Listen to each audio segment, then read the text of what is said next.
Ush, banyak betul stok Mecha Strike kat sini.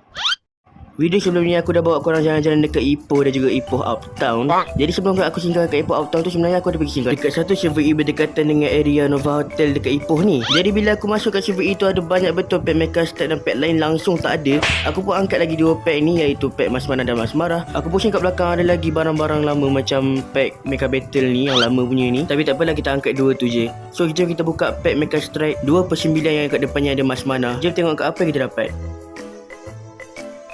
First kali kita ada HP marker, and then kita ada kad Mecha Cucu kat sokongan. Okay, nice.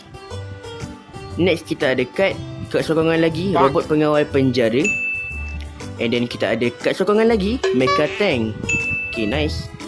Next kita ada Mas Cacik kat A. Mantap.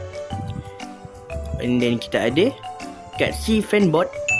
Okay, dan kad terakhir kita ada Mas Mana kat A. Fuyo, aku tahu dia punya keris tu lawa, bye. Kalau korang suka video ni, jangan lupa like dan subscribe Fiskin TV. Yang penting, ingat Fiskin terbaik. Next kita buka pula pack ni.